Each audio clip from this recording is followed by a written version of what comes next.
Blah, blah, blah. Whatever you say. Welcome.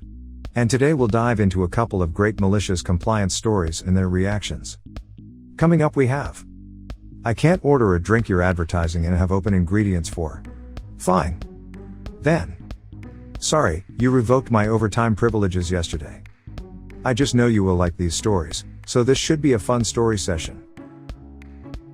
Hi, this is Derek. I just put the Drama Llama, Fred, back in his pen so that I can do this quick video for you with some of the stuff that Fred found on Reddit earlier today.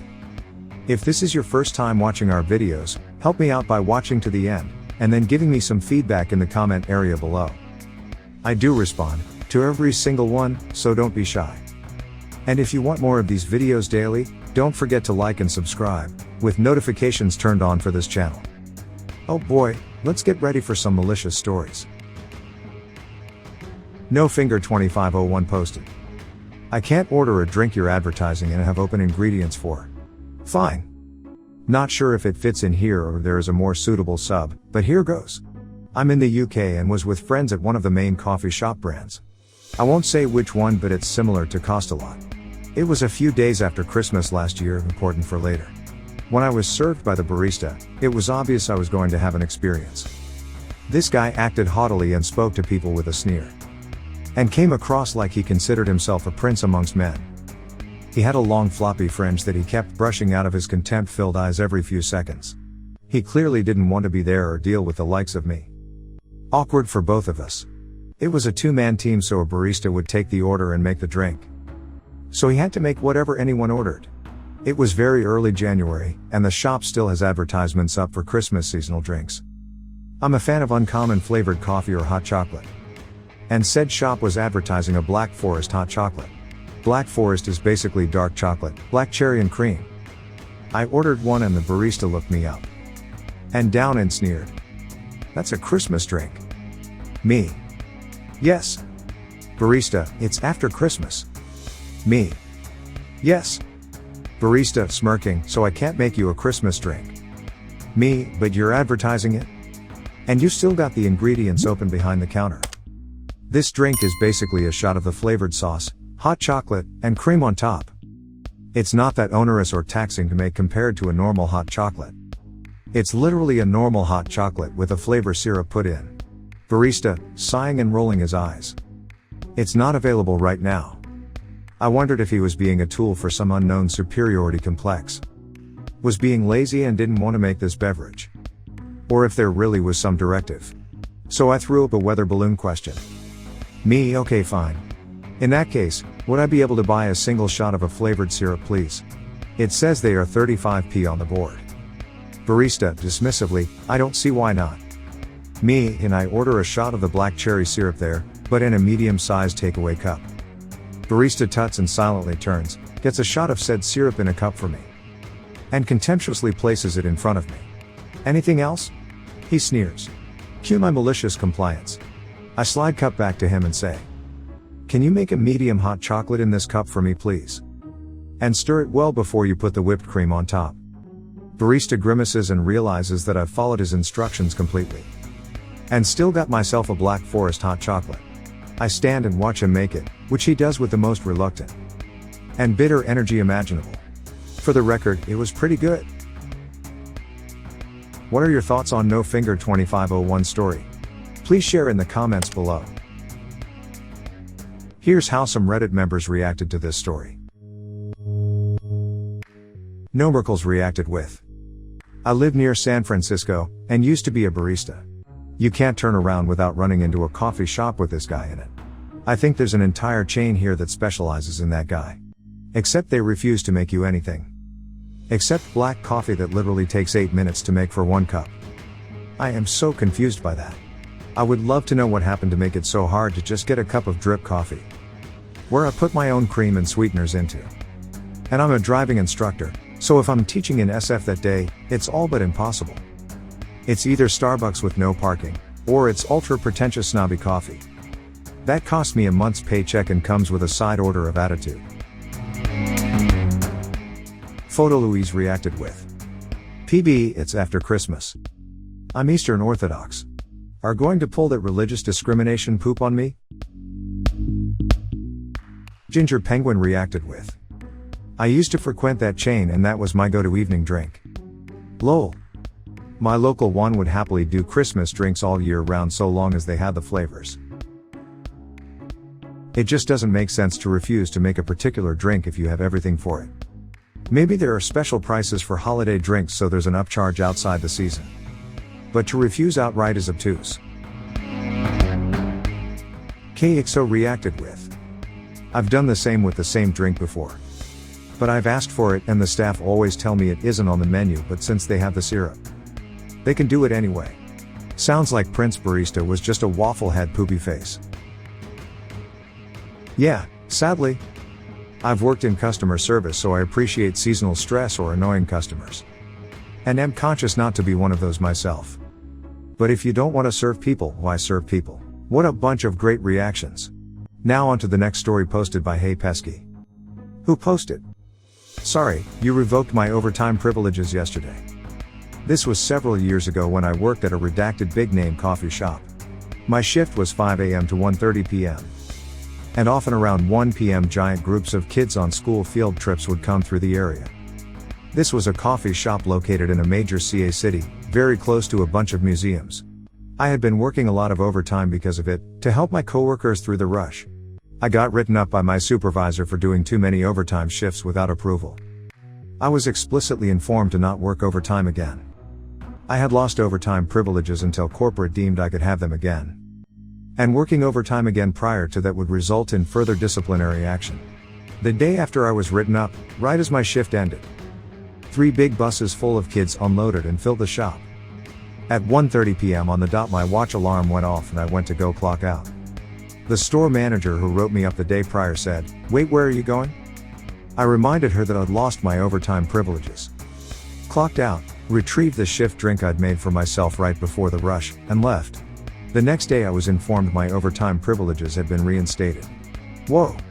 This took off in a way I didn't expect. This was almost a decade ago. When I was in my early 20s and an eager to please employee. So I didn't demand they take the write-up off my record, unfortunately. My coworkers all knew about the write-up and were pissed about it too. So none of them were mad when I spite left to prove a point. I worked the super morning shift by choice because I used to be a morning person. Because the field trips were super sporadic. And there was no way to predict them without knowing the field trip schedules of the entire region. Our manager had somehow managed to avoid ever experiencing one since she typically left around noon. Once she saw what they were like and started believing us. They scheduled one of the afternoon shift people to come in an hour early so we had better overlap. What are your thoughts on Hey Pesky's story? Please share in the comments below. Here's how some Reddit members reacted to this story. Chpicog reacted with, "Ah yes, the joys of incompetent management. Good job teaching them a lesson. Somehow it's always the corporate. Big businesses pay you like poop, but middle management is actually the cesspit of crap in such places. Imagine getting a big head just cause you manage a coffee shop."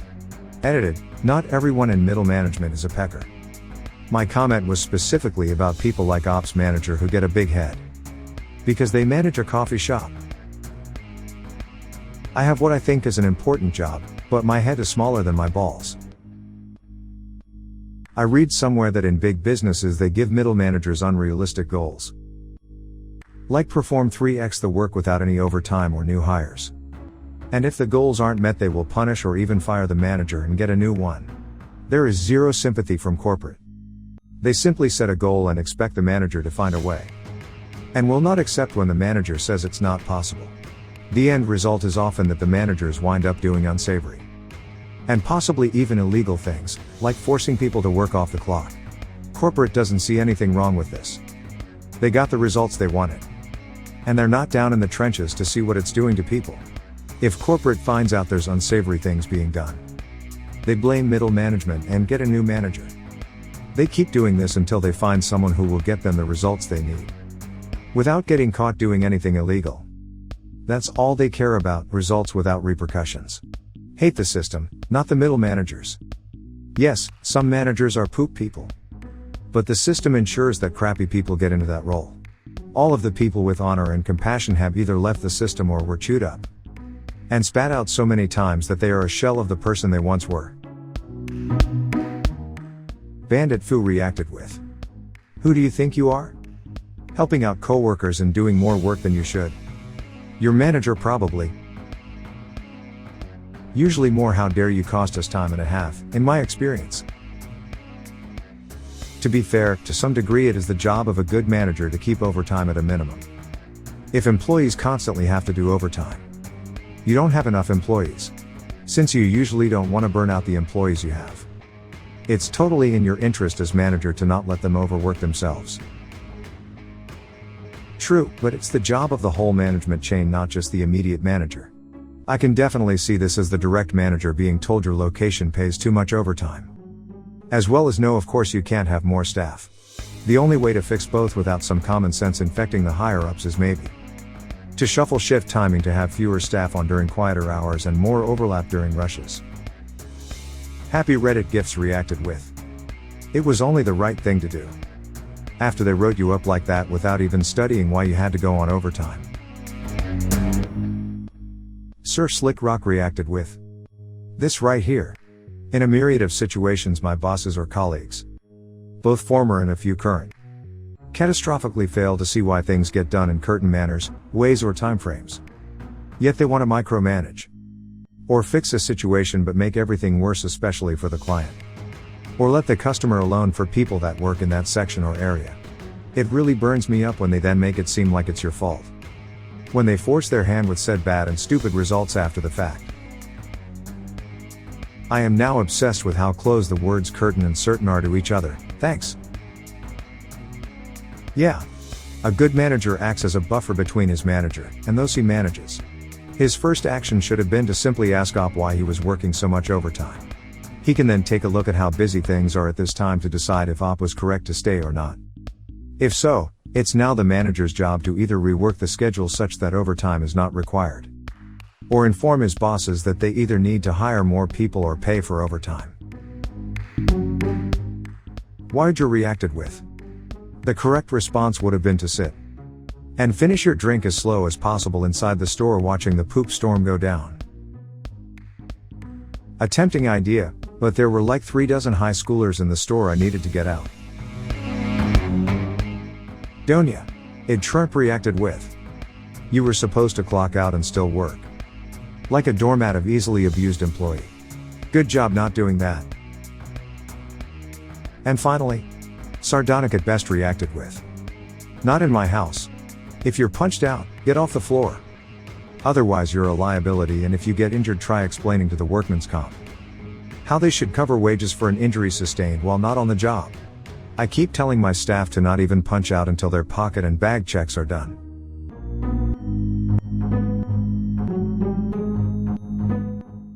Well, there you have it. A perfectly great set of reactions from a bunch of upstanding citizens. Help support this channel by smashing the like and subscribe buttons. And hit that silly little bell as well to ensure you get the latest videos as they come out. Fred is always finding stuff for me to post regularly. So this is Derek signing off. Thanks for watching. Good grief, it sounds like Fred is out of his pen again. He must have found more stories for me to share with you. See you soon.